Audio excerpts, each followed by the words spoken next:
পবিত্র ঈদুল আজহা উপলক্ষে বাংলাদেশ শ্রমিক কল্যাণ ফেডারেশন কালীপুর ইউনিয়ন শাখার উদ্যোগে এক ঈদ পুনর্মিলনী ও আলোচনা সভা অনুষ্ঠিত হয়েছে। অনুষ্ঠানে সভাপতিত্ব করেন কালীপুর ইউনিয়ন শাখার সভাপতি আবুল কাশেম সোহাগ এবং সঞ্চালনা করেন সাধারণ সম্পাদক মোহাম্মদ মিজানুর রহমান।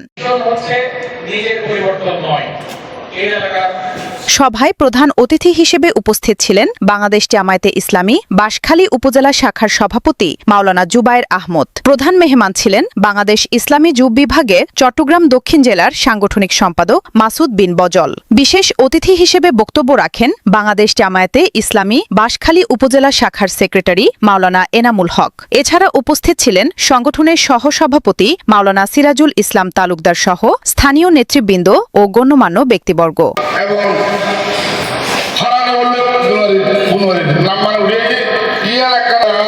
আলোচনা সভায় বক্তারা শ্রমিকদের ন্যায্য অধিকার, মর্যাদা ও কল্যাণ নিশ্চিতকরণ এবং ইসলামী মূল্যবোধ ভিত্তিক সমাজ গঠনে ঐক্যবদ্ধভাবে কাজ করার ওপর গুরুত্বারোপ করেন। তারা বলেন, শ্রমিক সমাজ দেশের অর্থনীতির অন্যতম চালিকা শক্তি এবং তাদের অধিকার প্রতিষ্ঠায় বাংলাদেশ শ্রমিক কল্যাণ ফেডারেশন নিরলসভাবে কাজ করে যাচ্ছে। অনুষ্ঠান শেষে দেশ, জাতি ও শ্রমিক সমাজের কল্যাণ কামনায় বিশেষ দোয়া ও মোনাজাত অনুষ্ঠিত হয়। এ সময় সংগঠনের মূল প্রতিপাদ্য শ্রমিকের মর্যাদা প্রতিষ্ঠা, ইসলামী মূল্যবোধে সমৃদ্ধ সমাজ গঠন বাস্তবায়নে সকলের প্রতি আহ্বান জানানো হয়।